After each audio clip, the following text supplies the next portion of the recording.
Let's start our class 5th subject SST। Previous lecture में हमने आपको चैप्टर 9 आवर इन्वायरमेंट में पेज नंबर 50 तक एक्सप्लेन किया था। उसमें हमने आपको इन्वायरमेंट क्या होता है ये बताया था और लिथोस्फीयर के बारे में हम लोगों ने पढ़ा था। और आज हम लोग पढ़ेंगे चैप्टर 9 में पेज नंबर 51 पे टॉपिक दिया हुआ है हाइड्रोस्फीयर। तो आज हम लोग पढ़ेंगे हाइड्रोस्फीयर क्या होता है। All living things depend on water for survival, so water is one of the most important natural resources on the earth. सभी लिविंग थिंग्स जो होते हैं, ऑल लिविंग थिंग्स जो होते हैं वो सर्वाइव करने के लिए वाटर पर डिपेंड होते हैं। इसलिए वाटर जो होता है वो बहुत ही इम्पॉर्टेंट नेचुरल, अर्थ का बहुत ही इम्पॉर्टेंट नेचुरल रिसोर्स होता है, स्रोत होता है। Hydro means water, hydro means होता है water, and the hydrosphere includes all the water on the earth surface, the ocean, streams, lakes and ground water. और हाइड्रो मीन्स होता है वाटर, और हाइड्रोस्फीयर जो है वो हाइड्रोस्फीयर किससे किससे मिलकर के बना होता है। वाटर ऑन द अर्थ, अर्थ पे जितने भी वाटर सरफेस पाए जाते हैं जैसे कि ocean, streams, lakes and ground water, as well the frozen water in the glaciers का जो फ्रोजन वाटर होता है, ऑन द माउंटेन्स, जो माउंटेन्स पे वाटर पाया जाता है, इन सारे से मिलकर के बना होता है hydrosphere. It includes also the Arctic and Antarctic ice sheet, और इसमें Arctic and Antarctic ice sheet भी इंक्लूड्स होती हैं। About 97% of the earth's water is an ocean. Earth पे 97% जो वाटर है वो ओशियंस का है, विच इज साल्टी, और ये वाटर कैसा होता है, साल्टी होता है। The remaining 3% is fresh water, और जो रिमेनिंग जो बचा हुआ 3% वाटर होता है वही फ्रेश वाटर होता है। Of which around 75% is frozen in glacier and ice cap, जिसमें से 75% जो वाटर होता है वो frozen glaciers and ice cap में पाया जाता है। Water on the earth is always moving, water जो होता है वो अर्थ पे हमेशा मूव करता रहता है। It moves into the atmosphere and then returns to earth as rain. ये एटमॉस्फेयर से क्या होते हैं, रिटर्न अर्थ पे बारिश के रूप में आते हैं। This movement is called the water cycle, इस मूवमेंट को ही वाटर साइकिल कहा जाता है। The water cycle consistently relieves the water supplies on the earth. Water cycle जो होता है वो कंसिस्टेंटली वाटर सप्लाईज को अर्थ पे रिलीव करता है। The water cycle has 3 main parts, water cycle के 3 मेन पार्ट्स होते हैं, evaporation, condensation and precipitation. The heat form of the sun warms the water in seas, rivers and lakes. The water change into water vapor. जब sun rays बहुत तेज होता है और सूर्य की किरणें जब सी, रिवर, लैक्स, नदी, तालाब, झरनों के जल वाटर पे पड़ता है तो जो इसका जो वाटर होता है, इसका जो जल होता है, नदी, तालाब, झरनों का जो जल होता है वो किस में चेंज हो जाता है, वेपर फॉर्म में चेंज हो जाता है, और वो वाटर वेपर बन करके वाष्प के रूप में उड़ जाता है। Since water vapour is a lighter, और वाटर वेपर जो होता है वो लाइटर होता है, हल्का होता है। It rise up in the sky, और ये कहाँ पे चला जाता है, स्काई में चला जाता है। Evaporation is the process in which the sun heats water in oceans, rivers, lakes and ponds and turn into vapour और स्ट्रीम। इवेपोरेशन क्या होता है, इवेपोरेशन वह प्रोसेस होता है जिसमें जो नदी, तालाब, झरनों का जो वाटर होता है वो किस में चेंज हो जाता है, वेपर में या स्ट्रीम्स में चेंज हो जाता है। The water vapour is the air cools down and change back into drop of water. और फिर ये जो वाटर वेपर होता है वो एयर में क्या होता है, कूल होता है, ठंडा होता है, और फिर कूल होकर के या फिर से किस में चेंज हो जाता है, वाटर ड्रॉप्स में चेंज हो जाता है। फॉर्मिंग क्लाउड्स, और फिर किसका फॉर्मेशन करता है, क्लाउड्स का फॉर्मेशन करता है, बादल बनते हैं। जब यह वाटर ठंडा हो जाता है तो फिर क्या बनाते हैं, ये बादल बनाते हैं। दिस इज कॉल्ड कंडेंसेशन, और इस प्रोसेस को क्या कहा जाता है, कंडेंसेशन कहा जाता है। More tiny drops of water join to form larger clouds, और छोटे छोटे जो वाटर के ड्रॉप्स होते हैं वो आपस में मिल करके एक बहुत बड़ा क्या बनाते हैं, लार्जर क्लाउड्स बनाते हैं, बहुत बड़ा बादल बनाते हैं। When clouds become heavy and can not hold any more water, और ये जो क्लाउड्स होता है ये बहुत हैवी हो जाता है और ज़्यादा वाटर को ये होल्ड नहीं कर पाता है, रख नहीं पाता है। Water falls on the ground as rain, तब यह क्या होता है, तब यह बादल जो होते हैं वो ग्राउंड पे बारिश के रूप में क्या होते हैं, नीचे गिरते हैं। Become heavy and can not hold, this is called precipitation.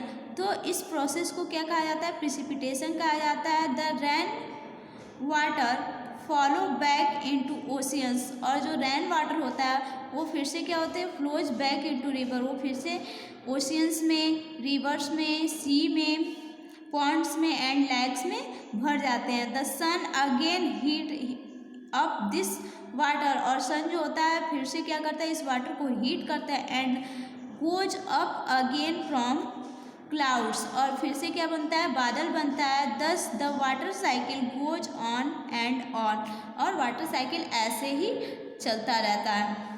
तो यहाँ पे देखिए, यहाँ पे आपका वाटर साइकिल का फिगर दिया हुआ है। तो ये सबसे पहले हमारा है ग्राउंड वाटर है ये, ठीक है। और यहाँ पे वाटर स्टोरेज इनटू ओशियन, यहाँ पे ओशियन में वाटर है।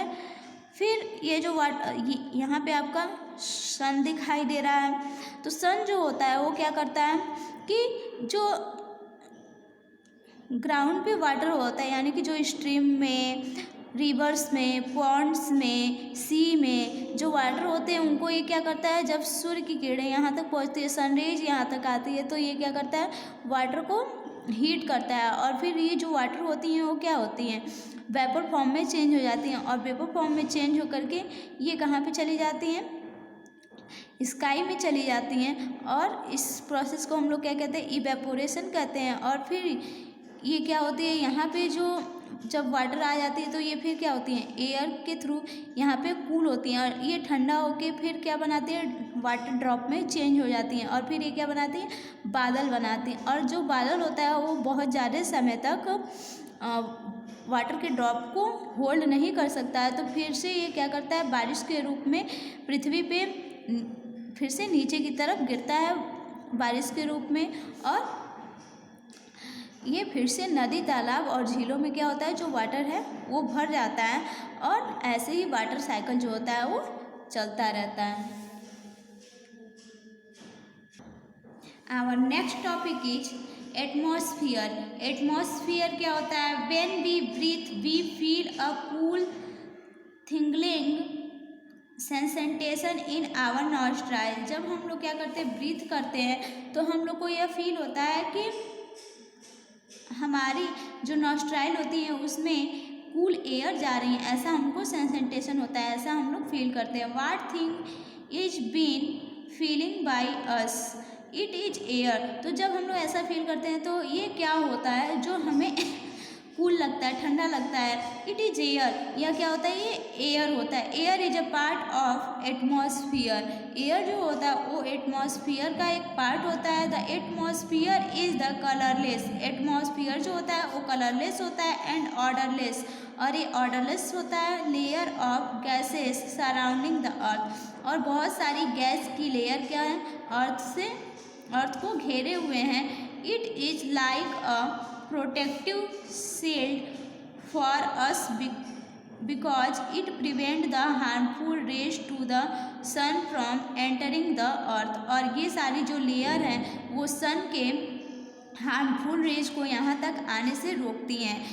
सन का जो हार्मफुल रे होता है उसको पृथ्वी तक आने से रोकती है और ये हमें प्रोटेक्ट करती हैं। Only the amount which is necessary for life on the earth filter through it and the remaining is blocked. और जितना अर्थ को ज़रूरत होती है उतने अमाउंट में ही सन रेज यहाँ तक आती हैं और बाकी सन रेज को जो ये एटमॉस्फेयर होती हैं यानी कि जो ये लेयर्स होती हैं वो उनको क्या करती हैं, ब्लॉक्ड कर देती हैं। Our next topic is biosphere. Biosphere क्या होता है? The area of the earth where living things are found is called biosphere. वह एरिया जहाँ पे लिविंग थिंग्स पाए जाते हैं उसे बायोस्फीयर कहा जाता है। This is the area where the lithosphere. यह वह एरिया होता है जहाँ लिथोस्फीयर होता है, हाइड्रोस्फीयर एंड एटमॉस्फेयर क्या करते हैं, overlap to provide an environment that support a life. यह वह एरिया होता है जहाँ पे लिथोस्फीयर, हाइड्रोस्फीयर एंड एटमॉस्फेयर क्या करते हैं, एक दूसरे पे ओवरलैप करते हैं और इन्वायरमेंट हमें सरवाइव करने के लिए, हमारी लाइफ को क्या करते हैं, सपोर्ट करते हैं, हमें सरवाइव करने के लिए एक एनवायरनमेंट देते हैं। Life forms exist on the surface of the earth crust. और हम लोग कहाँ पे सरवाइव करते हैं, अर्थ के क्रस्ट वाले पार्ट पे। In the few kilometres of the lower atmosphere. ये लोअर एटमॉस्फेयर से कुछ किलोमीटर्स दूर है। And even deep in the ocean. और ये ओशियन से डीप है। A natural community and its environment that is the living and non-living things together make up an ecosystem। और नॉन लिविंग थिंग्स और लिविंग थिंग्स जो हैं वो आपस में मिलकर एक इकोसिस्टम बनाती हैं। Ecosystem exist on many kinds of land. Ecosystem जो होता है इसमें बहुत टाइप्स की लैंड्स पाई जाती हैं, in lakes, in stream and in oceans. An ecosystem can be as small as a puddle and big as forest। जो इकोसिस्टम होता है वो स्मॉल भी हो सकता है और बहुत बड़ा भी हो सकता है। It generally contain many kinds of life. और यह जनरली बहुत सारे काइंड्स के लाइफ को कंटेन करता है। A beet field for example. Beet field जो है इसका एग्जाम्पल है। Contain more than just beet. यह बहुत ज़्यादा बीट को कंटेन करता है। It also includes smaller plant. और यह स्मॉलर प्लांट्स को भी इंक्लूड करता है जैसे spices, insects, earthworms and many tiny organism in the soil.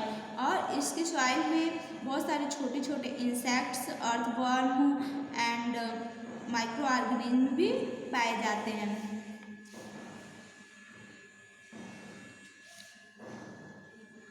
Now I know there atmosphere is a layer of oxygen and other gases that surround the earth. Atmosphere जो होता है वो oxygen का एक लेयर होता है और जो अदर गैसेस होती हैं वो अर्थ को क्या है, घेरे हुए हैं। The biosphere is a part of the environment. Biosphere जो होता है वो इन्वायरमेंट का पार्ट होता है। Where living things can survive. जहाँ पे लिविंग थिंग्स सर्वाइव कर सकती हैं। The crust is the thinnest layer of the earth. Crust जो होता है वो अर्थ का थिनेस्ट लेयर होता है। The other core is liquid and the outer core is liquid and the inner core is solid. Outer core जो होता है वो लिक्विड होता है और इनर कोर जो होता है वो सॉलिड होता है। और यहाँ पे देखिए हमारा बायोस्फीयर ये किससे मिलकर के बना होता है, एटमॉस्फेयर, लिथोस्फीयर एंड बायोस्फीयर एक दूसरे से क्या करते हैं, ओवरलैप करते हैं और ह्यूमन को या किसी एनिमल्स को सर्वाइव करने के लिए क्या करते हैं, सर्वाइव करने के लिए ये हम इन्वायरमेंट का यहाँ पे इन्वायरमेंट को बनाते हैं। एटमॉस्फेयर, लिथोस्फीयर एंड बायोस्फीयर आपस में मिलकर के। Water is one of the most important natural resources on the earth. Water जो होता है वो अर्थ पे एक इम्पॉर्टेंट मोस्ट नेचुरल रिसोर्स होता है। Air is a part of atmosphere, air जो होता है वो एटमॉस्फियर का एक पार्ट होता है। The area of the earth where living things are found is called biosphere, वह एरिया जहाँ पे लिविंग थिंग्स पाए जाते हैं उसे हम लोग बायोस्फीयर करते हैं। तो आज का आपका होमवर्क है, आज आप इस चैप्टर को रीड करेंगे और इसको समझेंगे। आज का आपका क्लास यहीं पे ओवर होता है। Thank you.